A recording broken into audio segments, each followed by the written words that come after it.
Excellencies, ladies and gentlemen, I think we're ready to start. Good morning, everyone. It's my pleasure to be here on behalf of Arbitral Women at the inaugural AIC Women in Arbitration Day. I thank the AFC Court and IAC for this cooperation and excellent organization of today's event.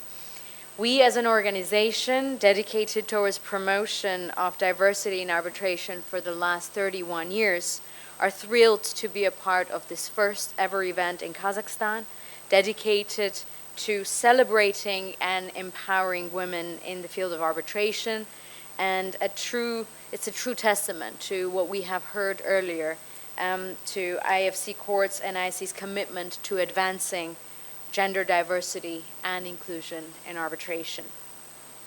Today's event is not just a networking opportunity, it is a celebration, and it is also a powerful reminder of progress we have made as an arbitration community and the work that still lays ahead of us. Arbitration, like any other field we have heard also earlier today, thrives on diversity and diversity of thought and experience. By supporting and amplifying the voice of women in arbitration, we're not just promoting equality, but enhancing the quality, rule of law, and as Lord Burnett and Malden and Mr. Cromwell mentioned, effectiveness of our profession as well. We have now excellent speakers here for the first panel and excellent speakers lined up for the next panels as well. I have been asked to also make an administrative announcement before I start announcing and introducing the speakers, that for the safety purposes, in case of fire, of course we hope that that doesn't happen, that there are emergency exits located in the mini atrium between blocks C31 to C32. I always wanted to sound like a flight attendant, but I'm guessing this is that direction. And now, having said all that, moving to the first panel, the panel is dedicated to empowering the change, navigating energy and construction disputes, focused, of course, on the role of women in these disputes. And in introducing the true superstars sitting to my right, who all have extensive experience in dealing with energy and construction disputes and are true leaders in the field. Next to me is someone who actually does not need an introduction in Kazakhstan and globally, Aygul Kenjebayeva. She's a partner at Dentons in Almaty and is one of Kazakhstan's leading lawyers in the energy and natural resources, PPP and infrastructure projects, and of course, dispute resolution. Aygul is one of the pioneers in Kazakhstan in dispute resolution and definitely one of the leading names globally when it comes to arbitration. She has more than 30 years of experience, and I cannot just list how many cases she sat as an arbitrator or counsel, and I will not bother you with that. But I think it's important that Aygul also sits as a member of International Council under the Supreme Court of Kazakhstan. She's member of IAC's arbitrators panel and the IFC Court Users Committee here in Kazakhstan. Aygul, I would continue introducing you, but I think we have very limited time. Next, we have another local of Kazakhstan, Ardak. I will jump directly to you, Ardak Aydatova, who's a partner and head of the dispute resolution practice in Kazakhstan office of Kinsteller. Before Kinsteller, Ardak was a partner at Quovitas, another firm. She has more than 30 years of experience spanning through commercial arbitration, litigation, generally dispute resolution, and wealth of experience in construction disputes, which is, of course, something that we're discussing in this first panel. She's participated in many arbitrations as counsel and as arbitrator, and has dealt with numerous construction disputes arising out of FIDIC model books. Thank you, Ardak, for joining us today. Then we have Feruza Bobokulova, who's from Uzbekistan, coming here from Tashkent. Feruza is a FIDIC certified specialist in 3 categories of FIDIC books. She's a trainer. She acts as counsel, as an adjudicator in dispute proceedings in construction disputes, as an arbitrator. She, in this region and globally, is also a leader in construction disputes specifically. She has been counsel in several disputes and has represented parties under various arbitration rules. Until very recently, and I participated in that conference as well in Tbilisi, Firuza was a ICC court member for 2 terms, and now she is a member of the ICC Commission and sits as a VIAC ambassador to Uzbekistan. Thank you, Firuza, for joining us from Kazakhstan. And finally, I left this person at the very end. We have Tatiana Polenshikova, who joined us from Moscow. And I left her at the end because it was actually her who came to me a couple of months ago with an idea of doing this event. And then we reached out to the AIC and Chris, and this all came together. Thank you, Tatiana, for coming up with the idea. And because of you, we're here today. And I hope that this event will continue on an annual basis, and we will see each other more times. But now introducing Tatiana, she's joining us from RGD in Moscow. Tatiana, before joining the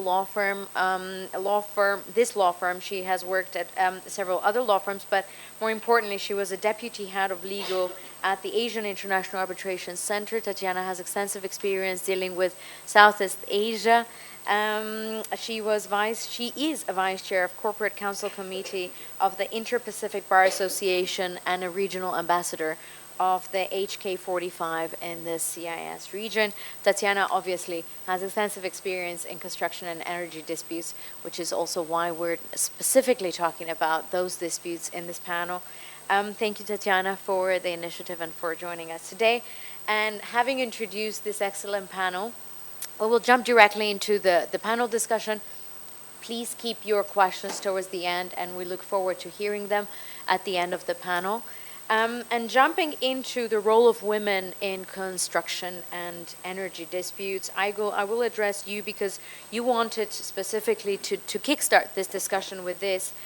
How is it to navigate disputes in this area? And I think the more important question is, what skills are needed to navigate these disputes, and are any of the skills specific to attributable to any gender, or is this open to all the genders? Thank you. Yeah, thank you very much, Nata. I think that the theme of this discussion is about construction and energy disputes, because these disputes are really very complex.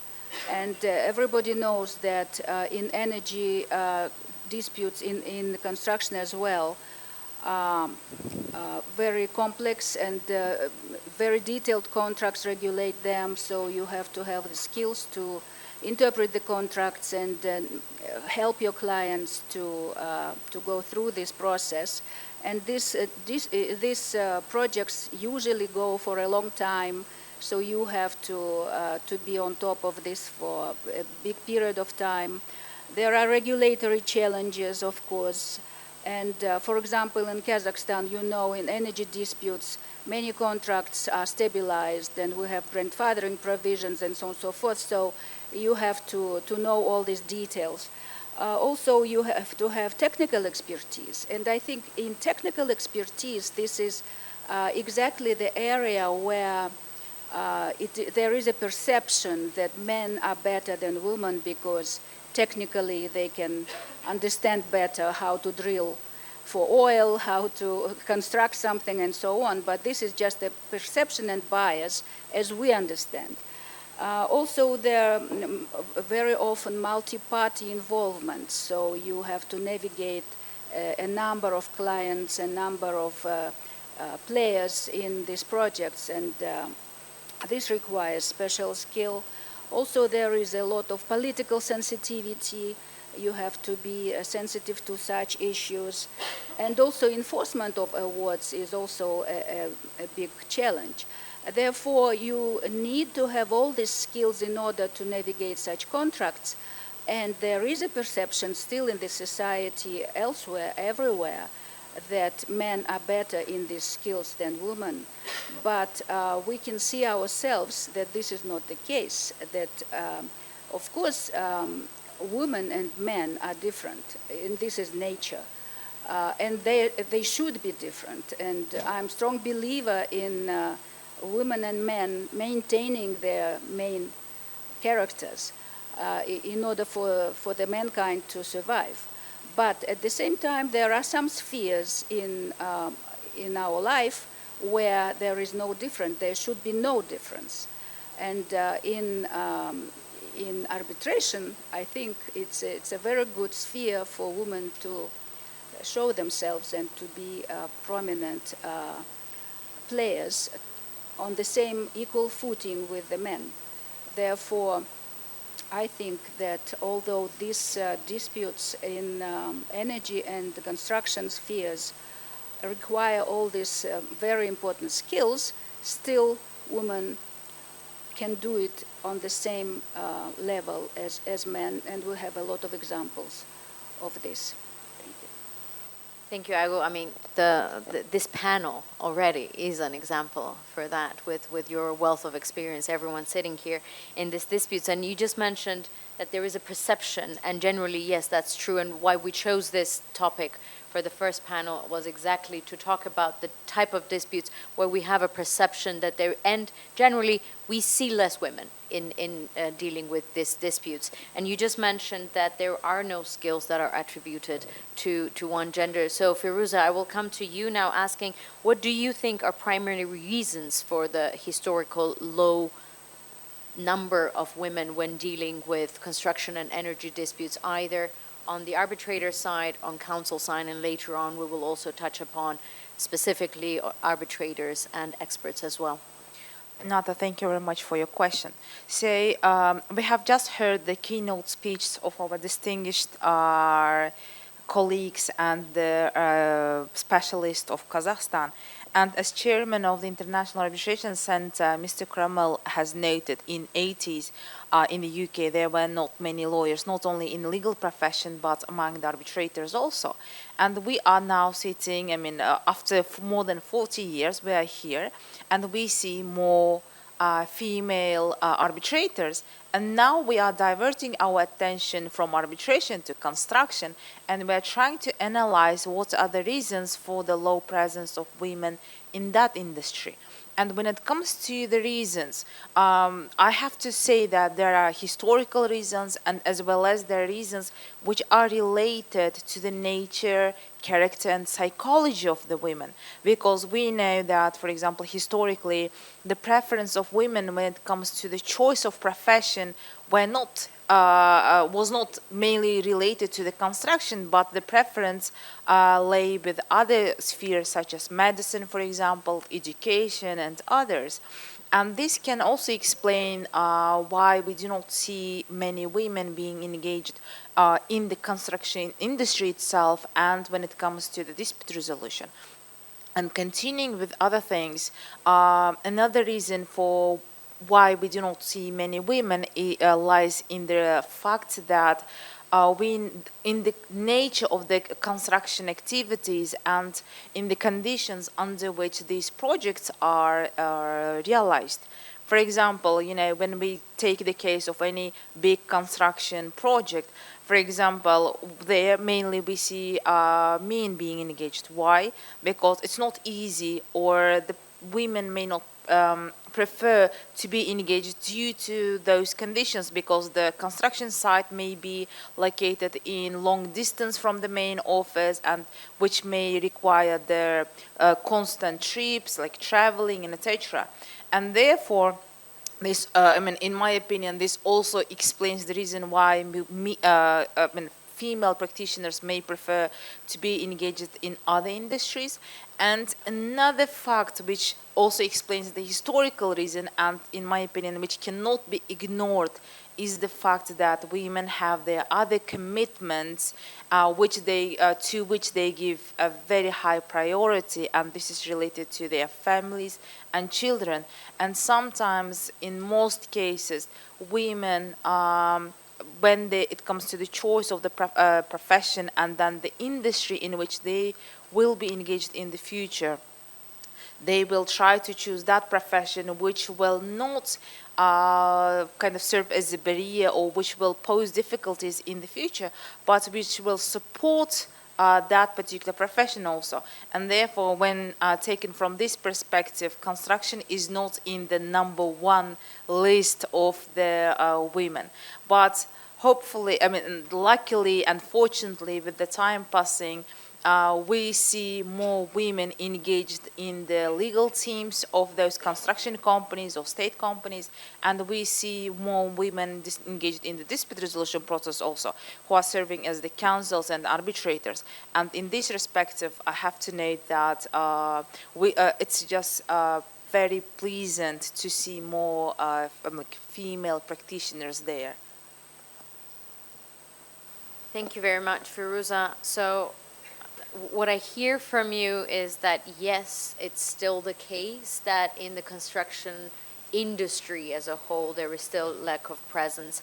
But what about the in-house composition of construction teams? Has that changed with you? And I think, Tatiana, if maybe you can comment based on your clientele. Is that changing? Because if I look at sometimes my clients from state entities, 80% are women. And these are state entities that deal with construction projects. Then construction companies don't necessarily have the same. It's still, in my experience, very male-dominated, even on the in-house legal basis.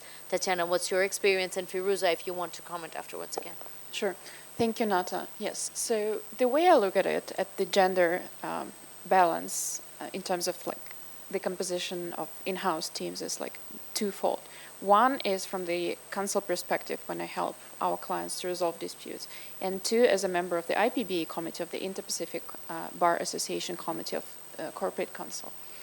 So number one, when I look at it from the counsel perspective, there is not really one answer to this question. Everything is really on a case-by-case basis. But when we were discussing this issue in preparation for this session, I have a very good example actually of how many females were involved in the resolution and successful settlement of a major international construction dispute just a couple of years ago. So there was a very complex construction matter in which at least 3 different countries were involved. And the good thing about it was the number of females involved on all the sides of the disputes, meaning in-house counsel, experts, those who were working for all sorts of matters on site, on the construction site itself, including like health and safety specialists, for instance. And one of the major issues in that particular matter was the breach of the health and safety regulations on the construction site, which is a substantive breach of the contract. So when everyone were negotiating and trying to settle the disputes, female lawyers were on both sides of negotiations as well. So, and having someone who is flexible representing parties and someone who is supporting those who represent the parties, meaning in-house counsel, with providing the necessary evidence, documents, correspondence for many, many years of this project, right? It really, really helped. And although arbitration has been commenced by that time, we somehow managed to settle the dispute. But again, speaking about the gender disparity, again, there is no one answer. And the second perspective is from someone who works as part of the committee, corporate counsel committee. There's a lot of work being done on gender diversity as well.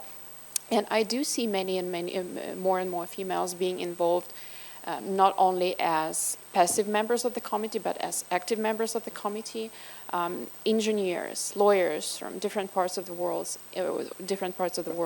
and yeah, so everyone is trying to improve the situation with all sorts of initiatives, and I'm sure we will be discussing them a little bit later, like equal representation of experts in arbitration, for instance. Sure. Yeah. Which is still an issue, but we'll come to that. Yeah. Thank you, Tatiana. Arak, Firuza, if any of you want to comment on your experience, have things changed in your clients' compositions?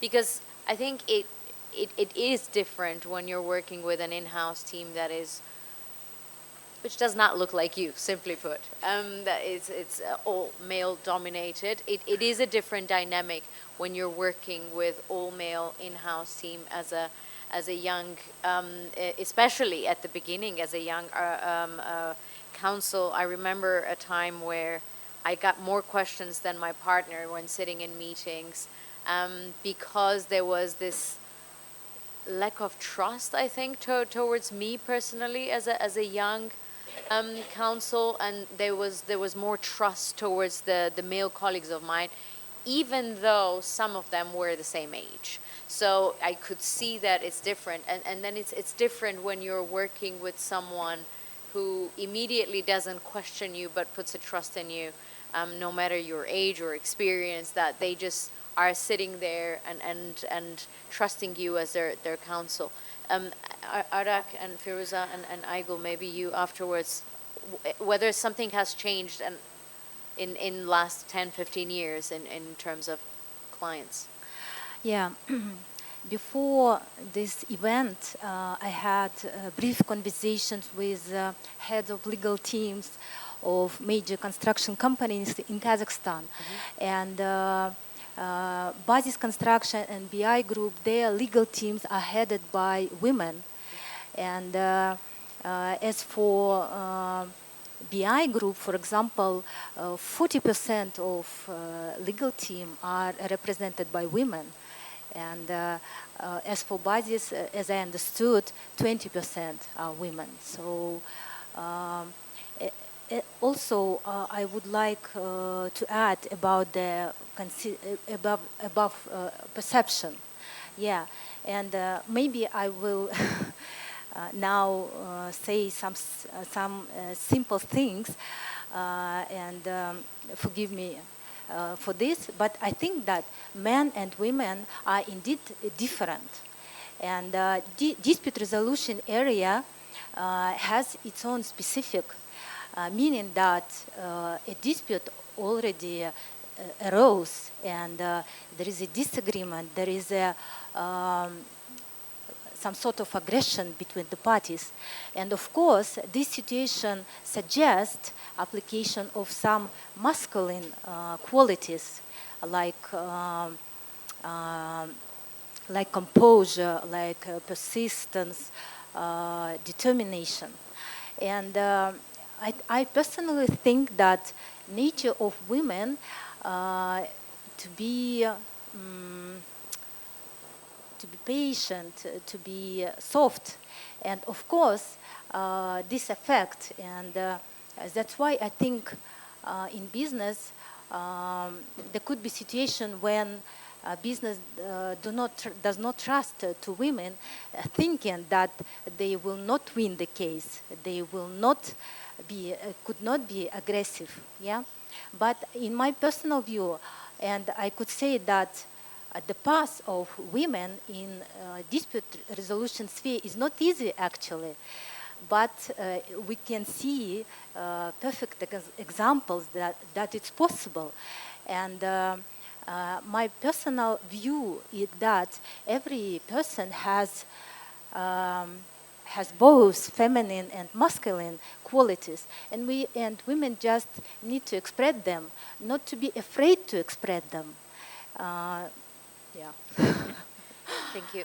Nata, continuing all these opinions which were raised by our colleagues here, I have to note that when we look at in-house legal teams of companies in general, yes, I mean, I see a lot of women being engaged, and even women playing the role of the head of the department, etc. But unfortunately, I cannot make the same statement in relation to the construction, the companies which are engaged in construction. And unfortunately, in most cases during negotiations or other issues, I'm the only lady who is there available in the room, I mean, who's engaged in the process. And you see all around, I mean, I see around all those men colleagues from both sides. And sometimes, as you noted, I see it's not a problem, but it's the process which we have to go through.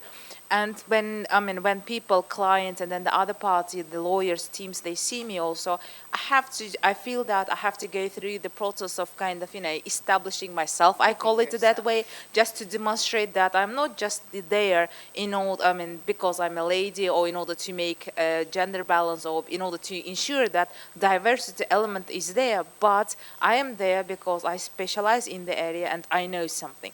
And therefore, after certain amounts of time, I feel that somehow the test has been completed successfully, and that the trust element has been established, and then we continue with those just discussions and etc. But I always feel that intricate element that I have gone through. And continuing with what Ardak has said, I do agree with her. Yes, we consider construction industry to be male dominant, and sometimes this dominance means the engagement of men only. But however, women have their own contribution to make, be it in the construction process itself or the dispute resolution itself. Yes, I mean, historically and naturally, we have that soft element, and we have that compromising element, just which is developed and which we have more. And therefore, when it comes to negotiations which are conducted with the aim of kind of coming to reaching the settlement, I think the women bring their like creative thinking and then ability to compromise in order to reach the best end results. And in these cases, the teams which have lawyers in the, I mean, the companies which have women in the in-house legal teams, are like they are better from this perspective in terms of being able to ignore some elements, but in terms of gaining more. So again, having a diverse team then brings different perspectives, different soft skills that both of you have mentioned. Therefore, the outcome ultimately could be more positive. I actually want to ask about the law firms. We have been seeing in Kazakhstan a strong female presence. We see all these partners in law firms. Before I come to Kazakhstan, I actually want to stay with Tatiana and Firuza. From your perspectives, do you see presence of female partners in law firms? Has that changed? Just want to check the status quo of where we are in different jurisdictions. And then we'll come to Kazakhstan, where, from what I'm hearing, the perspective might actually be different. Sure, I'm happy to start. So yeah, in relation to the law firm for which I currently work, RGD, so our managing partner is a female lawyer, actually. She specializes in criminal law. In terms of gender diversity within our law firm in general, I would say there is gender diversity, but when you look at the dispute resolution practice and arbitration practice in particular, there is no gender diversity really. Okay. There are only very few of us. Also, since I continue to be focused on the Southeast Asian region, I do see significant changes there. And actually, a few years ago, there was a very interesting study on how the gender diversity changes in the law firms in Southeast Asia, and especially with the career growth.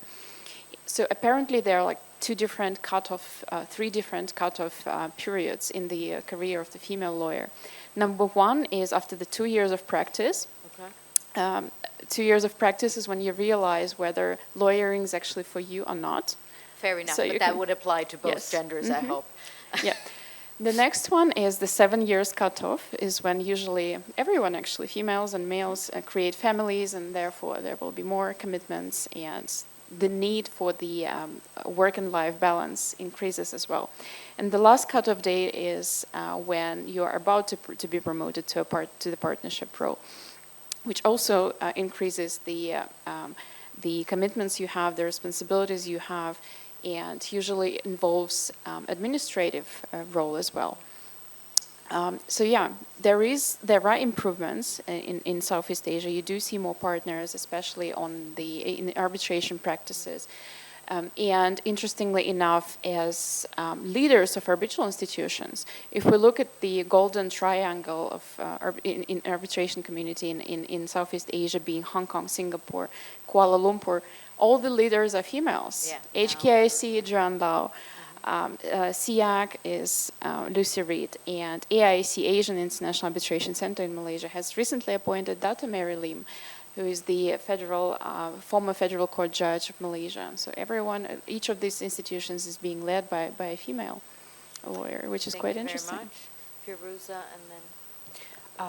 Yes, I mean, when we look at the management of the law firms in Uzbekistan, in this case, we see a considerable number of women, And therefore, in comparison with the construction industry, I have to say that the situation is much better in the management of the law firms.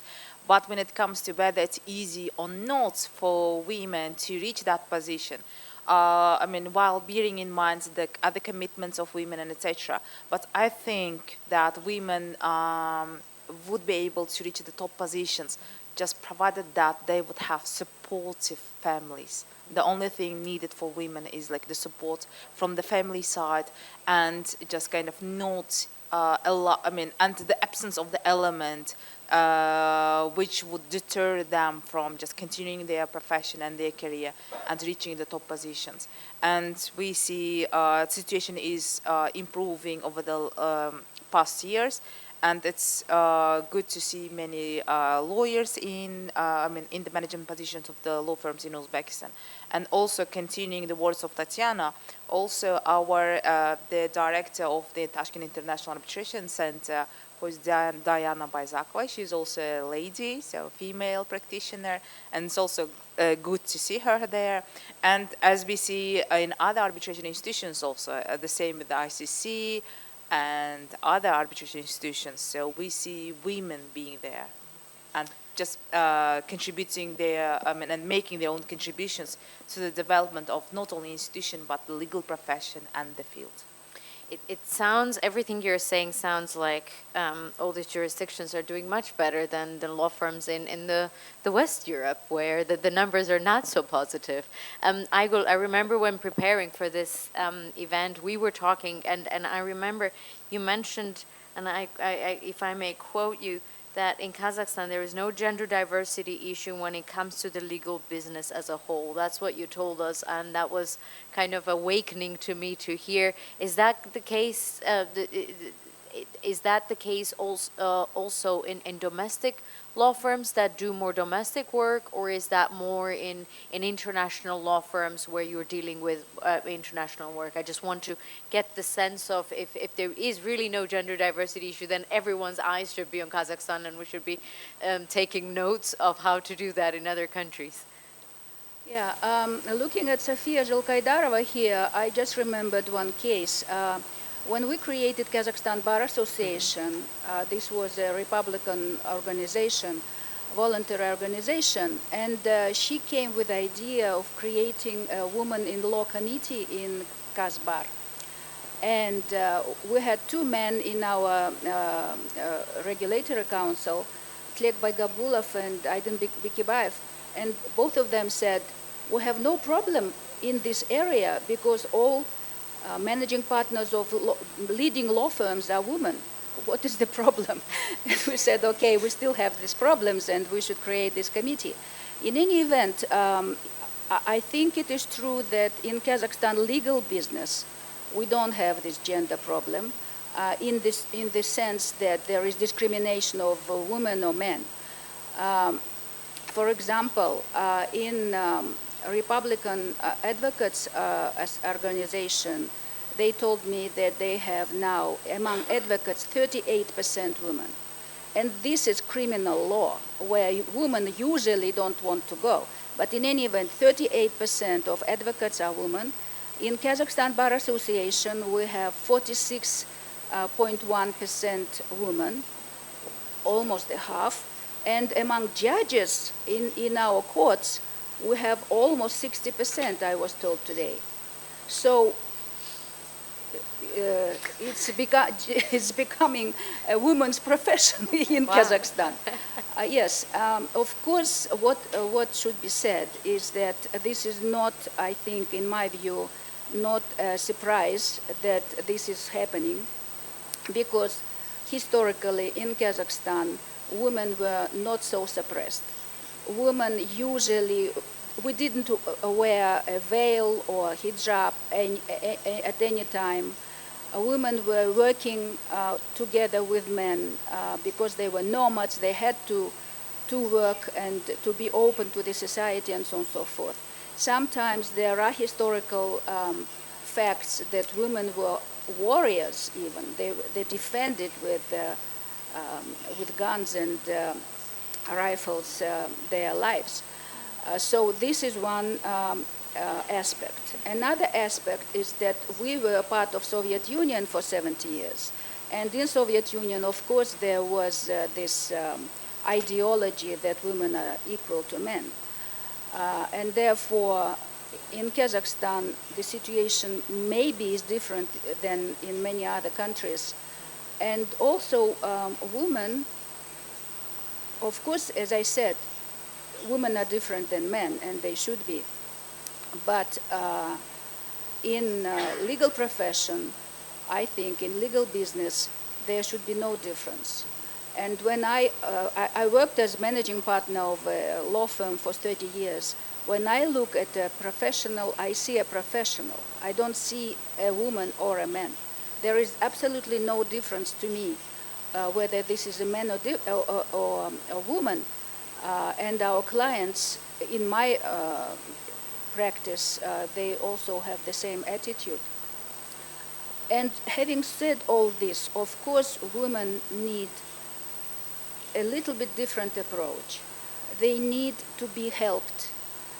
For example, as Feruza correctly said, they are mothers, they have to feed their children, they have to bring their children, they have to take care of the family. And people who work with them should take this into consideration. For example, in a law firm, and it's always better for women, I think, in our profession to work in teams. I think this is the key. If you work in teams as a woman, then your teammates, male teammates, can help you. For example, if I have a small child, I will not be sent to a remote place for a business trip because somebody else can go instead of me, and this is a teamwork. Also, if I need to be with my child, to feed my child, somebody else can help me out. And that's why I would encourage women who want to be in our profession to try to work there where there are teams. For example, if you are advocate, you are on your own. I think it's very difficult for women advocates to work on their own if they want to have children and take care of their families. But of course, many of them do, as I said, 38% they do. So I think that we have to be aware of the differences, but I firmly believe that if you are professional, you are professional. It doesn't matter whether you are a man or woman. And in my practice, and now with my age, some people want to take advantage of their age as well. So sometimes I can even say that, okay, I'm older than you are, so I'm smarter, and so on, and you have to give me preferential treatment, but I never do. I never, in my life, professional life, try to argue that I'm a woman, or I'm older than you are, or have some other privileges. Everybody should be equal as professionals. That is exactly the point of equality, of course. Thank you so much, Aigul, and I mean your career spanning from 90s. I mean it is an example of what women can do in Kazakhstan. Ardak, I wanted to give quickly floor to you if you agree from your perspective as well. I think you come from maybe different generations. Do you agree that also in smaller law firms there is no equality issue in legal business in Kazakhstan? I just want to understand, because I think it's really good to hear. And what do you agree with what Aigul said, that it does have a cultural and historic background? Because I think for a lot of countries that's exactly the case, and we were talking about this yesterday as well, that very often what you see in legal industries, of course, influenced by the community and culture and history of the specific country. As for my personal experience, luckily, for 17 years, I worked at the local law firm, and almost all partners were women. And I never experienced any discrimination during my professional path. Now at Kinstela Kazakhstan office, I'm one of the I'm the only female partner, and I also do not experience any discrimination. And at Kinstella, we have a diversity and equal opportunities policy, which is great, I think. Yeah. And 50% of our lawyers are women.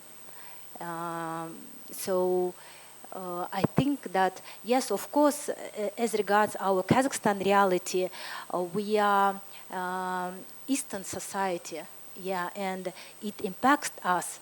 And I truly admire Kazakhstan women because from one hand, we have such cultural pressure, let's say, and from other hand, Kazakhstan women, they manage to achieve professional success, which is great. Yeah.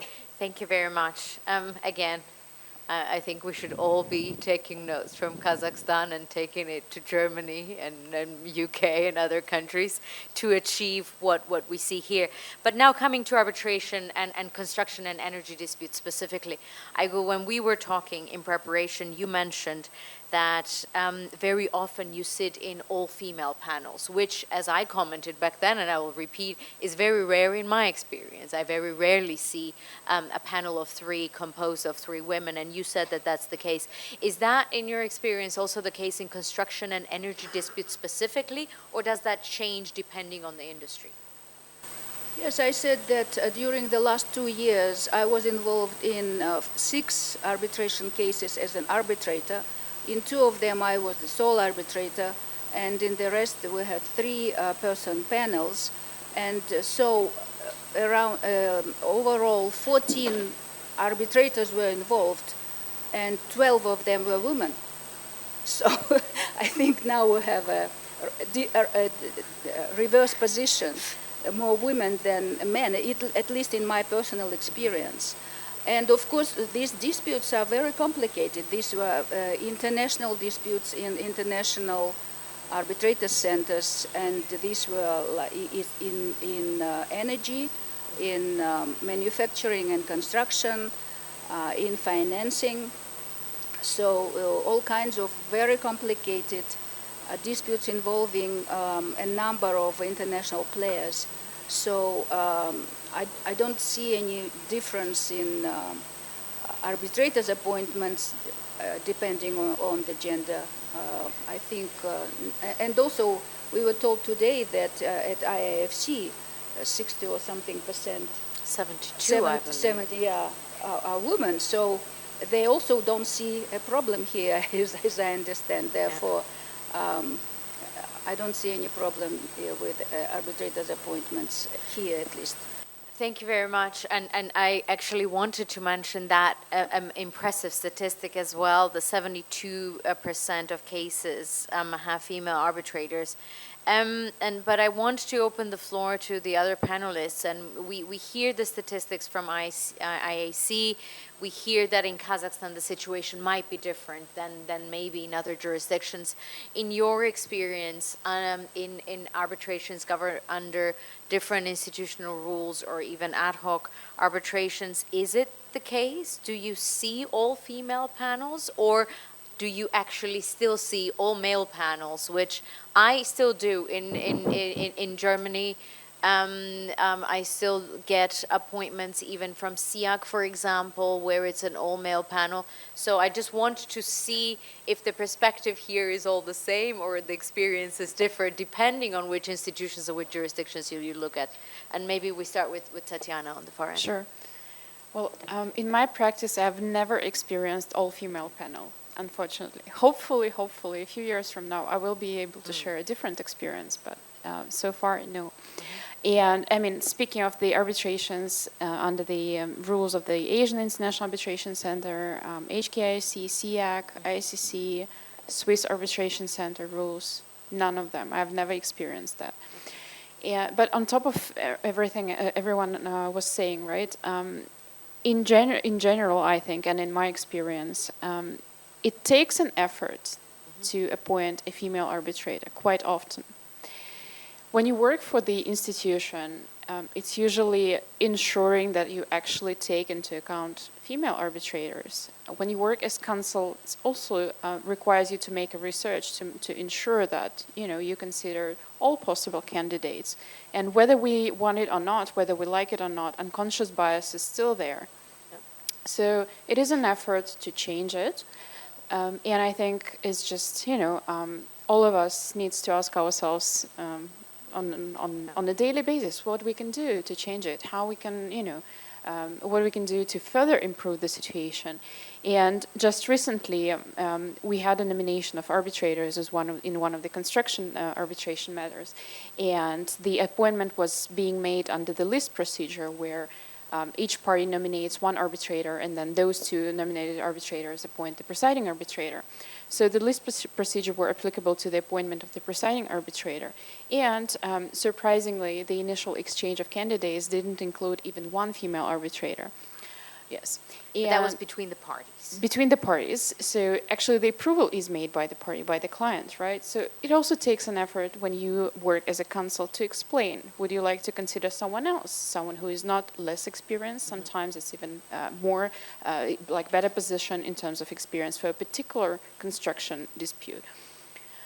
So yes, in my experience, the diversity is still not perfect, but and you mentioned a very important point, that we as counsel acting in matters, we also carry the responsibility, and there is this pledge, famous pledge, that has been around for a long time, where we as law firms have pledged that we will make sure take into account diversity, but in this context, of course, we're talking about diversity in a bigger context and not just gender diversity, and that spreads, of course, it's an intersectional issue, but of course institutions, I think globally, all the institutions are doing much better than everyone else in promoting diversity, because I think all the institutions are making an effort to make first-time appointments, to look at diversity, to look at regional diversity as well, and gender diversity, of course. And it's actually the most challenging or pressing matter usually to receive the very first appointment as a female arbitrator. So again, it's a team effort, and it depends on the institution, on the jurisdiction, on the council, and everyone who is involved, right? So it's, in this sense, it's a collective responsibility to promote this diversity, right? Definitely. And just to refer to some numbers, so Kazakhstan is really impressive in terms of like gender diversity. But again, speaking of Southeast Asia, which I'm focusing on, is also, the numbers are also quite impressive. So all arbitral institutions, HKIC, SIAC, AIC, reported very important numbers last year in 2023 and 2022. So there is definitely an increase in appointment of new female arbitrators. So this is a good trend, and I know that, for example, in the vicinity here, TIAC has very good statistics as well. It's SCC in Stockholm has very good statistics. ICC and LCIA are a little bit behind, but I think both of these institutions are also making a progress and really making an effort. So we will, and I'll come to that question, what we expect to happen in the future. But I wanted to give floor to Ardak and Firuza as well to share your experience in terms of panel compositions in your arbitrations. Maybe Firuza, we go to Ardak first. Yes, please go ahead. Yeah, so my observation is that female arbitrators are appointed indeed. So I see good trend in the sphere, which is great. Yeah. And that applies also in construction arbitration, Yeah. I believe. Okay, thank you very much. Say, in this case, I have to agree with Tatiana in regards that we don't have perfect gender balance in arbitration, in the arbitral panels. Say, if I refer to my experience in the 5 cases in which I have been engaged recently, in 2 panels we had women arbitrators, but unfortunately in 3 of them we didn't have any.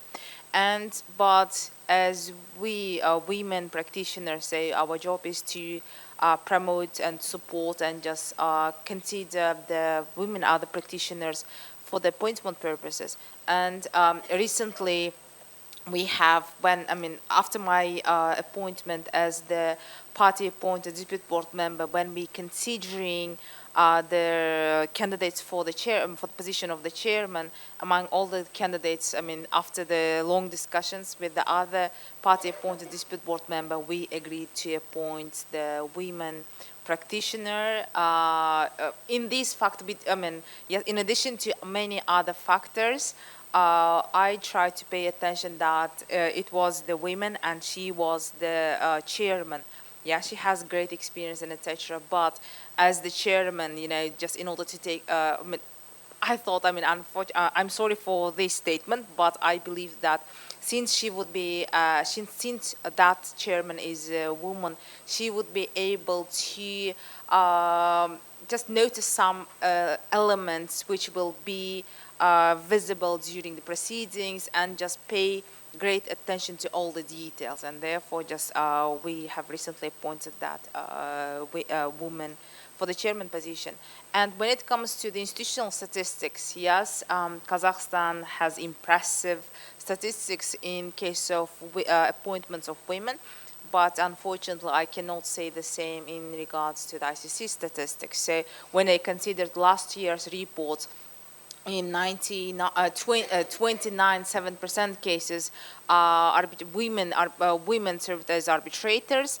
But comparing to the 2019 year statistics, I see a lot of much improvement. And the institution itself, when it comes to the direct appointments or appointment through its national committees, last year 41% appointments were women appointments of the women arbitrators. And comparing with the 2019, when the case was 34% only, and now last year there was 41, clearly this shows the improvement. And when it comes to the vehicles, I considered, and it was very nice to see that actually the difference between the male appointment and women appointments was not big, and with some dominance of our men arbitrators. But I think in all of those statistics, I think you have to make a caveat that Yes. it's the institutional appointments that are very much balanced, but the party appointments are that there is still a big difference with when looking at who appointed. Parties, unfortunately, still tend to go well, and there we can have another panel discussion about the psychology of counsel when appointing arbitrators, and we don't have time. We have 10 minutes. I did want to ask one question, and Lord Burnett has mentioned earlier that future is bright, and I totally agree, and that is clearly the case, but I wanted to hear from all the panelists how you see the role of diversity evolving in the future and in the context maybe of construction energy disputes as well, and what trends you see coming in the next 5 to 10 years. Do you think things will change, things will continue to evolve? Maybe we start here. Yeah, I agree that our future is bright.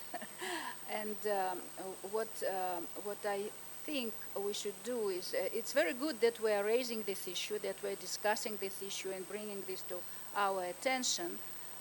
But I think the message should be that in professional field, everyone should be professional, and gender should not be a problem at all in any direction. Thank you very much. Firuza. Just since we are running out of the time, the only thing I can say, I agree with Aygul, and our future will not be just bright, but even brighter. Thank you very much. Very positive. Arak. Yes, I would agree, and I see that the young generation, female generation, is bright, is confident, and is persistent, and I think that we will see improvement on the issue of gender diversity. In terms of numbers, we hopefully in 5 to 10 years we will hear different numbers, at least from all the other jurisdictions. I think Kazakhstan will remain steadily diverse. Tatiana? Sure, the future is bright, and I'm certain we will see more female practitioners and more diversity in general in the next 10 to 15 years. And in my personal view, the reason for that being is that the number of construction disputes continues to grow. The complexity of those matters continues to grow. So there is work for everyone, even more work with every year. So the more diverse experience we have personally, the more in demand each of us will be in the next 10 to 15 years. Thank you very much. We have 8 minutes till the break. I think I would like to open the question. Yeah, for questions, open the floor. I don't know if we have, in case the questions are not asked in English, we probably might need them. Okay, please. I would like to thank all the panelists. My name is Mushtaba Hussain from Emirates Legal. I would like to thank all the panelists for such an excellent presentation. Of course, it opened my eyes to many other issues and very thought-provoking discussion. I think one important theme that resonated all across the panelists, and especially emphasized by Ms. Aigul, was there is nothing, no special skill that men have that women do not have. There is nothing in energy and construction disputes or being an arbitrator or any of the skills, even remotely, that men have that women do not have.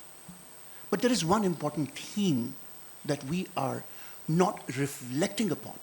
And historically, if we look at it from the perspective of our societies, isn't it true that men have reserved themselves the right to be the sole breadwinners in the family? And this thought got so entrenched in their minds, so ingrained in their minds, not over the years, but over generations and centuries, that men started believing that I am the primary breadwinner and woman is the primary caretaker. Now look at the roles and look at the change, look at the evolution that has taken place. If you look at the word empowering change, what does it mean in that context? It simply means that over time, men have also realized that they need to take part in the primary household. And they realized that our women can effectively handle the work which we generally do. These roles started reversing, and as that change took place, positive or negative, both men and women started assuming each other's roles. My thought to the panelists, and you may reflect on this if you deem it necessary, is do you feel as this change will take place over a period of time, both and where men and women will become the both primary caretakers of the family in the traditional way, as is happening in many jurisdictions, will there be a need for such a conference where we use the word man or woman? Will we ever reflect on looking at the role that men play and then say women are as good as men? Why should we even use this vocabulary that women are? Why can't we say persons? Why can't we say, why do we bring in this element? Will this change? Thank you very much for such an inspiring comment. If I may start, just reflecting from the name of the organization I'm representing, Arbitral Women, when we get asked questions, when the founders were asked questions last year, how long we think the organization will exist, and that comes to your question, we hope that such organizations will not be needed in the near future because we will not need to distinguish. Because there will be no difference between men and women, we will not have to talk about gender diversity. Unfortunately, I'm not so hopeful that this will happen in the next 5 to 10 years. But of course, the hope is that we will not need to differentiate based on gender, to come to your point. And hopefully the organization that I'm representing will cease to exist at that time. Until then, there is work to be done. Thank you. Yeah, thank you very much for your comment. I think it was a very important comment, and we missed this point. We were focusing on professionals and so on. And indeed, as I said, in profession, in legal business, there should be no difference and so on. But at the same time, even in Kazakhstan, the situation in families is a problem. And there is this perception about men and women and their different roles. And also, we do have a problem with domestic violence And recently we had all these cases, court cases about this problem. And that's why it's good that in profession at least we came to some good results, but in the family life, in day-to-day life of men and women in this country, we still have a long way to go. Thank you very much, Ivor. Anybody else? Just one thought. I think the discussion on gender diversity also evolves. A few years back, or 20 years back, when arbitral women was established, I think the main issue was kind of to shine light on female arbitrators, on the potential female arbitrators as such. And if you look at the initiatives Arbitral Women is managing these days, there is much more. There is much more to that. It's not only females being part of the community, it's like supporting younger female practitioners, supporting students, a lot of other things, working with law firms, working with arbitral institutions. So yeah, I mean the focus of the gender diversity work is evolving, is changing. And hopefully it will evolve in talking more broader about diversity, which is very close to my heart, that we stop only focusing on gender diversity and look at it from different lenses, because of course everyone's background and perspective is very different. We still have just 2 minutes left. Yes, please, ma'am. Thank you very much for a very interesting conversation. My name is Ruth Matthews. I'm the South African. I have a voice. I'm a barrister, so I'm taught to throw my voice. I'm the South African ambassador to Kazakhstan, Tajikistan, Kyrgyzstan, and Turkmenistan.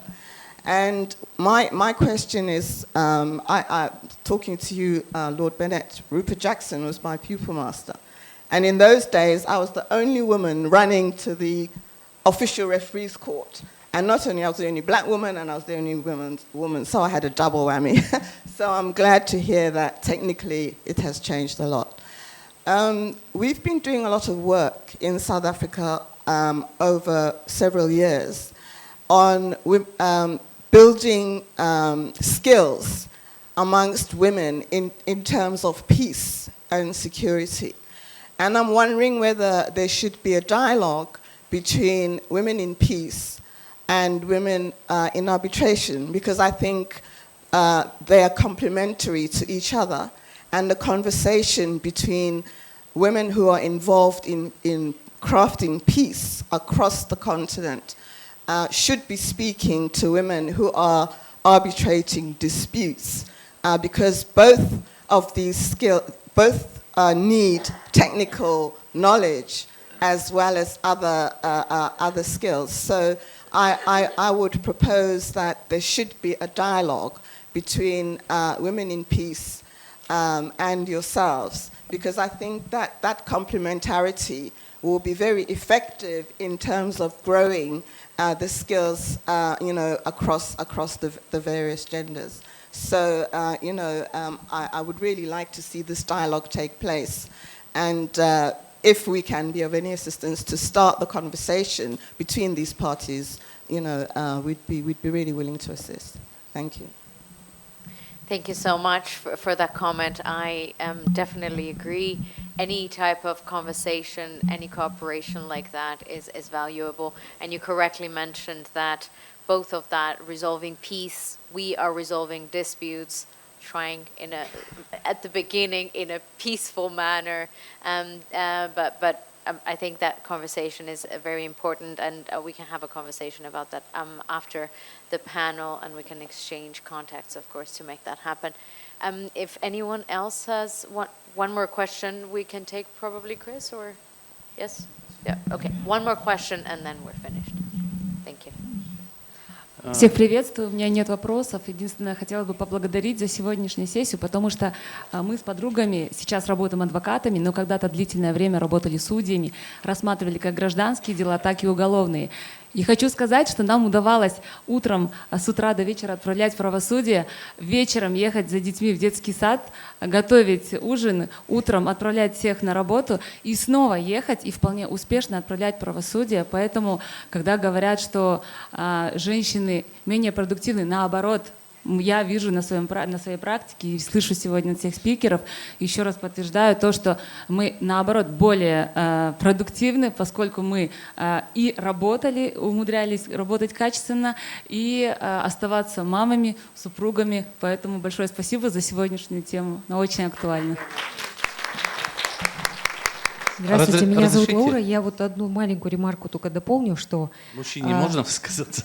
Да, я, знаете, я хотела Все, нас здесь дополнить, что задвинули. в Казахстане все-таки надо учитывать, что у нас есть свой менталитет. И поэтому все равно мое пожелание, как вот мы, женщины из юридического бизнеса, скажем так, да, юристы, я, например, прилетела вообще с Алматы специально на эту сессию, поэтому, во-первых, спасибо вам большое. Второе, все-таки мужчины в нашем обществе, оставайтесь мужественными и оставайтесь мужчинами. И вот это вот, мне кажется, в Казахстане, вот как Айгуль Кенжибаева, спикер, сказала, что нету проблем в этом.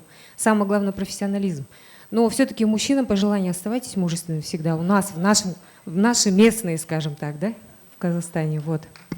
Thank you. There is one more comment that he's Спасибо. been trying to ask the question. Спасибо, спикер, что вы предоставили мне слово. Вот до сегодняшнего дня я как-то не обращал внимания. Я адвокат Рахманов, председатель арбитража Национального юридического агентства здесь, в городе Астана. До этого дня как бы не обращал внимания, и даже когда пригласили сюда сегодня на эту конференцию, День женщин в арбитраже, я сначала не совсем понял. Но когда пришел, увидел коллег, мужчин, значит, и для нас. Что я хотел бы сказать? Вот даже вот сейчас вы когда говорили, вот женщин 30%, 40%, 60%, я про себя подумал, сколько у меня в арбитраже женщин? Оказывается, 60%. Но это не сегодня, не вчера, не позавчера в нашем Казахстане.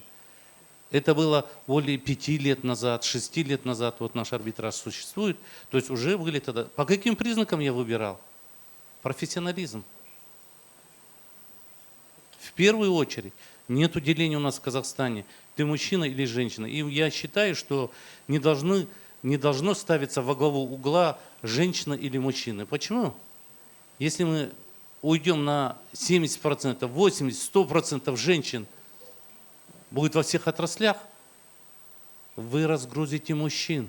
Чем они будут заниматься? Они должны, мы все должны заботиться о женщинах, создавать условия, это в первую очередь. Но если хотят они чем-то заниматься, мы им должны помочь. Вот так должно ставиться, я считаю, развитие общества, чтобы помогать женщинам заниматься чем они хотят. Но не делиться таким образом мужчина или женщина, это плохая тенденция. Вы женщину на себя перегрузите так, что мужчины будут лодырями, бездельниками. Вот этого не нужно. Вот коллега сказала сейчас, будьте мужчинами. В первую очередь вот это должно быть. А профессионализм всегда человек востребован. Спасибо за приглашение. Thank you Удачи very much. всем присутствующим.